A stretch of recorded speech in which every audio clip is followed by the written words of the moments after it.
Introducing Eric Bailey CSP, Australia's most versatile motivational speaker, renowned for igniting inspiration and driving transformative change. With a passion for empowering individuals and organizations, Eric brings over 30 years of experience to every engagement, delivering dynamic presentations tailored to unlock untapped potential. So hearing that, I guess you understand why I have Eric Bailey here today with me to share some of his tips and tricks on mindset for success. But Eric, it's so great to see you again. Thank you, Catherine. Great to see you too. And I met Eric, oh my gosh, I would say maybe 12 years ago at Alex Headland's. Eric was speaking at one of our breakfasts. I believe we were raising funds, and then we started chatting, and I know that you came back to our office and saw our training room. And, you know, over the years, we've been speaking on collaboration. We've done some trainings together, and just one of the most inspirational, motivational people here in Australia. So I really want you, Eric, to share your story of times when perhaps that mindset wasn't so great and what it's taken to get you from where you were to where you are now. Thank you. Well, thanks, Catherine, for having me on your podcast. It's always an honor and a privilege to be in your presence because you are so knowledgeable and so compassionate, and it's great to introduce you into my world, and now you're introducing me into your world. So thank you very much. I guess I wanted to, maybe just talk a little bit about, how it all started for me, because a lot of people always say, you're from America, you've been living in Australia, for over 30 years now, 40 years now, actually. How did it all start?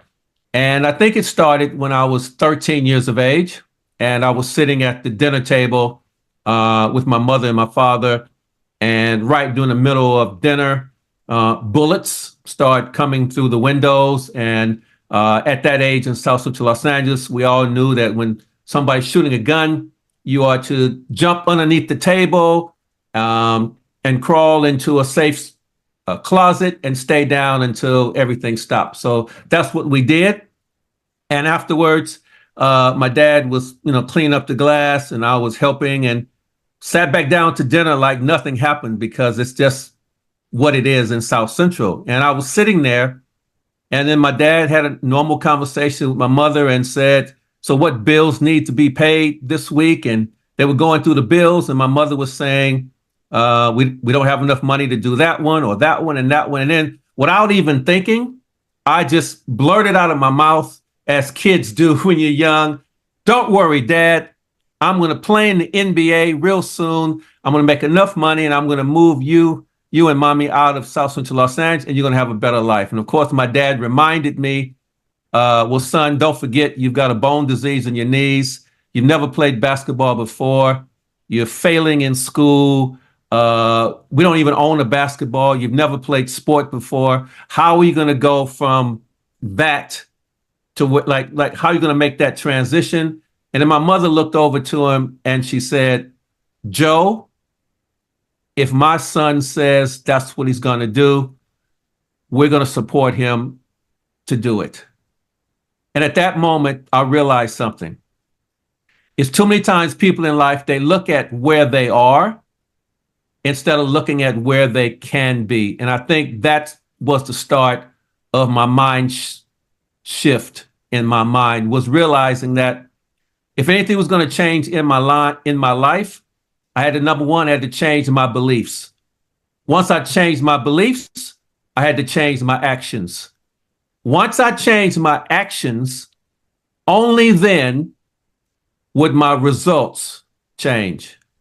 And I went from that moment in my life of being 13 years of age, and not playing basketball, to graduating from high school and becoming a high school All-American, scholarship to Boise State, free agent in the NBA, then came to Australia and played 13 years in the NBL, retired from basketball, became a motivational speaker, and now I've been to spoken over 4.5 million people, and I've been to 13 countries, and I've been awarded the CSP, as you and I both know, is the highest accreditation for a speaker in our industry. So that's how I got to where I am now. Oh my gosh. Big congratulations. Like, that's huge, isn't it? So can I just take you back to Sure. that time where you looked at where you are and you saw that you could be playing in the NBA? What happened? What were those steps? Well, the first step was the belief that that I am not a victim anymore. You know, like so many people walk around and they complain, they criticize, and they continuously feed themselves negative connotation, negative words, negative thinkings, which don't allow you to actually move forward. So the first thing I had to do was change my words and my language, which was I'm going to play in the NBA no matter what, and no one can stand in my way, no matter what anybody says. Then I had to say, right, I need to find someone who has either done it or knows how to do it. And I have to gravitate and spend more time with that person to get them to teach me and show me what I have to do to get myself out of the state I'm in now. I immediately, the next week, because I threw it out there, was at the basketball courts, which I never hang around. And I was on the court and I was shooting and not speaking to anyone. A tiny, short, little white man walked up to me and he says, "Hey, son, I saw you shooting the ball. You've got good form.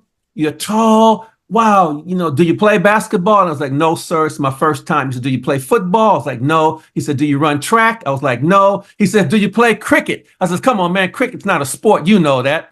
And then finally, he says, "Listen, we have a basketball game today after school. We need somebody tall to play. Could you come and play?" I said, "Sir, I don't know the rules." I told him my life. I told him everything that was negative. And he says, "Listen, for just one day in your life, just one, pretend like you can't lose."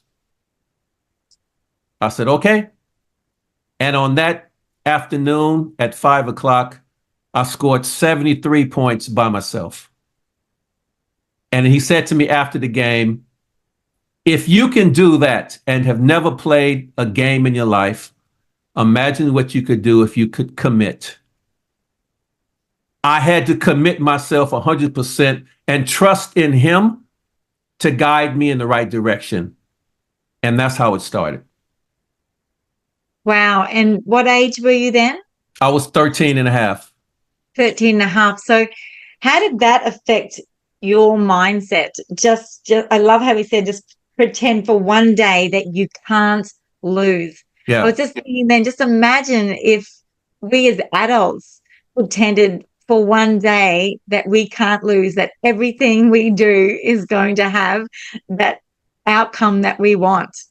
I got to say this to you, Catherine. So, during 2020, there was a lot of transition in my life, mentally, physically, during that COVID period. And I came out of 2020, and I'd say by 2022, I was so down and I lost my confidence and I lost my zeal, my zest for life. Business was just sort of struggling. And I actually took some time away and I went away down to the Gold Coast and just sat on the beach away from the noise, no phone. And I went back through this whole episode of how I got to where I was a professional basketball player and traveling the world. And I went back to that same conversation with him. And I decided that I am going to now readopt that policy in my life. And I have now woken up every day since then saying to myself, no matter what happens today, I'm not going to lose. And as you know, as a professional speaker, we're sending out proposals and speaker agencies. They hit us back with, "Sorry, you're unsuccessful." And I decided that I am going to look at that like, hey, no problems. It's okay, because tomorrow I'm going to get a yes. Tomorrow. And you know what? The more that I start doing that, the more yeses that have come in, the more clarity I've got, the more I look forward to getting the email saying, "Sorry, Eric, not today," because I know the next one is going to be unbelievable. So that's how I'm living my life now. I love that. I love that. I know what you're saying because any of you out there, are speakers, you've got to love rejection, right? Oh, oh, Because it's going to happen all the time. And oh, especially since COVID, because now it's not just choosing from three of you. They tend to send out 10. People are a little bit confused because everyone's saying they're a speaker. They really don't yes. understand it. And I know I just got one last night to go to Bali at the end of May, which is very short. However, they're sending them all out, of course, this afternoon. So it's the same thing. You know what? If it's not a yes today, it's going to be a yes tomorrow. So Catherine, I got the same one for Bali as well. So you and I tomorrow, we will probably be either crying together or one of us will be like, but realizing, oh, I'm sorry, Eric, but I'll do it for you as well. Thank you very much, Catherine. Look, if I get it, I'll say you should have Eric come along too. Like he's going to be amazing. Okay, that's our deal. If I get it, I'm going to say we should have Catherine as well. Wow, I love that. All right, high five to that. High five. Yeah, that's hilarious. Okay, so if it's not then it's a yes the next day. Let's see what happens. But you know what? It is exciting, the fact that you know that you can make a difference in the world. But I want to take you back again now to 2022 because you had this great mindset. You knew what it was like to push through, and yet in 2022 it left you for a time. What happened? Why do you think? What took it to be able to turn around to actually bring that mindset back into your life? Because this happens to everyone. Life's not just like, woo.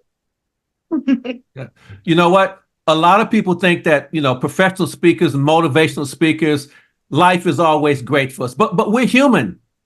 We're human. And I think at that point, I had put so much pressure on myself to live at that high level that I didn't allow myself to grieve. I didn't allow myself to have personal accountability about, the ups and downs of life. I let other people's perception of a speaker turn me into wow, you're a loser because you're not always up here. And it got so pressurized up there, like when you're in a plane, you know what? There was turbulence. There was turbulence all around me and within me. So I had to step away from the runway, had to get off of the plane, and I had to just be a passenger in life and just take a breath and realize, okay, you are no better than anybody else. What makes you any different that you can have ups and downs and challenges and obstacles? It's all a part of life. And what you said, like, it's not like this. If life was like this all of the time, how would we grow? How would we be able to help other people out there with their challenges? So it's actually good that we have to do like this, because it's the uncertainty and it's the journey, it's the challenge that makes us strong. It makes our message more believable, because now we can stand in front of 500 or 1,000 people and talk about the things that we're dealing with, and we can become raw. We're authentic now. So I now began to embrace when the negativity, when the challenge come, and it just made me feel so humanized. It made me feel so relaxed, knowing that I'm a real person dealing with real issues and real problems. And now I can stand on the stage and not be saying you. It's like we. That's how it happened. That's how I was able to change and feel good about everything that comes my way. Yeah, it's interesting, isn't it? It's like, you work so hard to get to where you're going. And then, a lot of us in 2020, bam, smash, in 2019, I had over 80 flights and 120 stages. And then, bam, flew in from Egypt, and the rest of it's taken away. And so there are big knocks. And all of a sudden you think that you're able to make so much of a bigger difference, because when we're doing well, we can help so many others.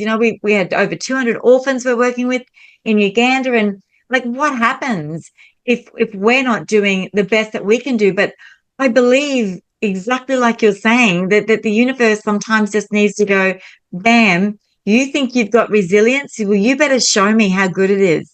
Yeah. And And these things that happen to us, like I work a lot with emotional intelligence, and just seeing one of the biggest things that I believe that happens, with people is that their emotions, they take control so much sometimes because we tell stories that aren't true to ourselves. We Yeah. could tell ourselves, "Oh, you're no good. You're being rejected. You're not getting that job," instead of, "Hey, it's a yes tomorrow. Yeah. It's just not the right person for me today." To keep in perspective, I've come from abandonment issues from a child. So my biological parents actually put me up for adoption because I was actually born with all of these problems. And, from a financial point of view, they weren't going to be able to take care of me. So, subliminally or unconsciously, I'm still carrying the whole, your own biological parents turned their back on you. So there's a lot of that. So I'm dealing with a lot of deep-seated emotions that rejections, surface to me in my life. And then, trying to get in professional basketball and into college, being rejected from universities and rejected from the NBA after a very short stint. And, coaches coming in and saying, you're going to the bench. And I had to prove that I was better than just being a bench player. So I have fought so much to control that whole rejection issue. And then in 2020, when it all just came flooding at me, I had to really find a way to, to stand up to it. And so when I'm working in businesses and I'm working in, in arenas and doing keynotes and workshops and working, the first thing I always say to all of my audiences is, I'm speaking to you, out of my pain, but also out of my victory. So I'm coming from a place where I've been down here, I've been way up here, but now I'm just cruising at a nice altitude, and I want to help all of you find your place as well. Hi, I'm Kath Malloy. I'm an author, speaker, and trainer. And I'm here today just to let you know about the $1 Million Handshake. So this book came out by Hachette in 2018, and very quickly it made it to the Business Book of the Year in UK for Seven Dials, and Orion Books actually, they published Harry Potter, they picked it up and they bought the international rights. And since then it's been released in different languages. So this is for Taiwan, Hong Kong, Macau.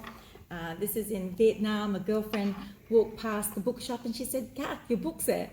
So they bought the international rights as well. And we're so excited because we're going over to work there in 2024 in Vietnam. And of course, we've got the wonderful Australian version that was put out by Hachette Australia and New Zealand.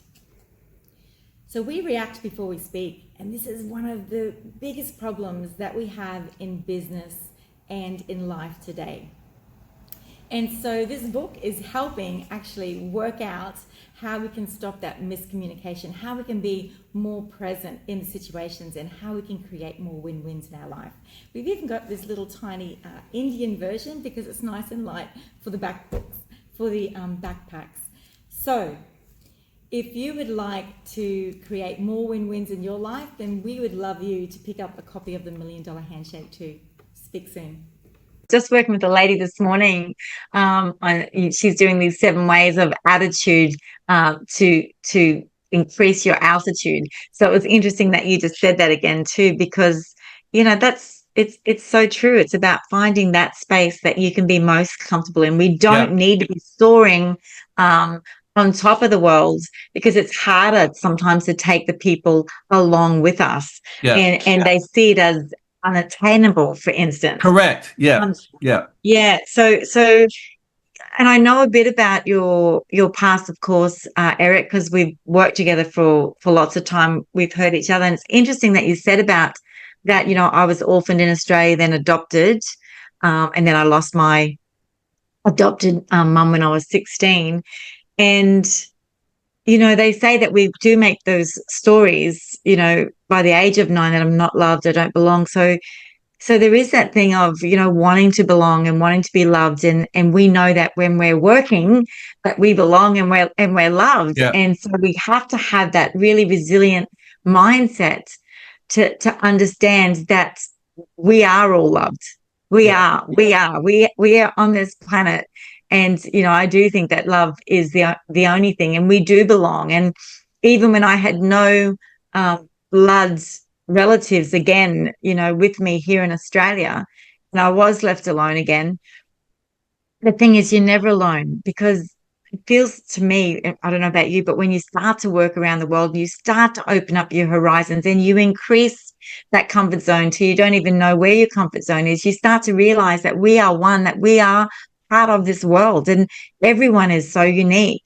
Yeah. And the other thing that you just mentioned about having, that great environment, I believe as speakers, having our PSA, our environment of speakers, and we meet once a month, and you get a chance to, talk about some of the things that you're going on in the industry and in your world. And so you're around people who you feel, wow, they get me, they understand what I'm going through. And, for anyone out there in the audience, who, if you're working in an organization, it's great to make sure that your teams, are supporting each other, within the teams, or if you're in a family relationship, you're making sure that your family, so everywhere that you lay your hat, everywhere you put your head down, you want to make sure that environment is close knit, is supportive, it's helpful, it's loving, it's happy, because that's the only way that you can operate at the highest level. And thank you so much for sharing everything with us today. And I'm just thinking, because family is also really important to you, and I'm sure people that are listening, deep down, family is really one of the most important things. When I was in India and I went to Mother Teresa's place, and she had a sign, if you can't feed 100 people, feed one. And if you want to make a difference in the world, go home and love your family. Yeah. So got a question for you as we start to wrap up, is what mindsets should you have to create success in your family? Understanding that it's a we journey and not a me or an I journey. When you're in a family, if you have kids, one of the things that you want to remember is that you are the beacon of hope and life and light that they see every day. Whether you feel it or believe it or not, your kids will imitate, mimic, and do the things that you do, what they see, how you behave. So you're assuming that leadership role within the home. So it's always about, what can I do that's going to influence the lives around me within my household? If you're a male or if you're a female, a mom or dad, whatever you are within the relationship, it always has to be about, what can we do to bring joy into our home every day? What can we do that can help us build a sustainable long-term friendship and life together? And of course, the last thing is the legacy that we leave to the world. What does that look like? And what do we have to do every day to shape that? Yeah, nice. Is there anything, I'm going to roll the dice in a moment, Okay. and ask you one question. But before I do, is there anything else that you'd like to share? Any tips that you do daily for your mindsets before I move into rolling the dice? Every single day, when I get up in the morning, there's two things that I do. Is I get down on my knees and I pray for I guess I pray for the blessings of being able to wake up another day, and the blessings for knowing that I have the opportunity to go out and change the world. That's the first thing. And the second thing that I do, and it might sound crazy to a lot of people, but I'll make sure that I get to the gym by 5 a.m. I've said to myself, the gym opens at 5. I want to be the first person there. So when people come in, they go, wow, this guy, he's always here first. And I think for me, that's almost like a sign of saying that I'm doing the extras to get in, to get my workout in. And I do that every day. And I feel so great to start the day because I know I've taken care of my mental and my spiritual side, and I've taken care of my mental and my physical and my mental side. Wow. Do the extras. I really like that, Do Eric. the extras, yeah. Do the extras. So I picked up a few things from you here today, and I really love, the people that we have been interviewing, uh, billionaires around the world, people that have been flipping hotels, all amazing things that have come from, oh my gosh, some of the hardest backgrounds and tragedies. And they're all grateful, and they pray. Yeah. So there is that. And I love that you said, get there first, do the extras, go that extra mile. There's not a lot of people that are doing that. Be the hope and light for the family. And when you change your words, we know that you can change your life. And you change those beliefs when we change our state in our body. Yeah. So I've got 3 dice here, and you get to choose one. What color would you like? Well, you don't have purple. That's my favorite color. So I go for the blue. Blue. So purple's your favorite, hey? Yes. And you're wearing blue today, so that's okay. Yes. Oh, yes, I am too. You've got number 2. Yes. What number 2 says. Gonna pick the cards out. Number 2. Here we go. Oh, geez. Tough one. Yeah. Yes, it was interesting because we looked at this. How does embarrassing failure shape a successful mindset? That's easy. That's easy. Right. Because what it allows you to do is to go back to the drawing board, and it allows you to relaunch and refresh and refocus on whatever that happened to be, to make sure that you don't let that happen ever again. It's like, for me, it's like, okay, it's going to be painful for a while, could be embarrassing, but you know what? At least I know now I'm not going to make that mistake anymore, because I am going to keep that in mind the next time I'm doing the same thing. So it's almost like the reflection, reflecting on the bad and turning that around. Yeah. It's definitely things that we don't want to happen, but sometimes they're just there to teach us that next lesson. Yeah. All right, Eric. Well, what I do at the end here is I just pick a little belief card. And so we're going to pick this for the audience and for you and I for today. And let's see what it says. Who gets to go to Bali? Oh, okay. Yeah. Let's have a look. Trust that the universe is working for you and with you. There you go. So as we leave our episode today, I really want to thank you, Eric, for sharing your tips and tricks to create that successful mindset, and for all those ups and downs that lead us to who we are and where we are today.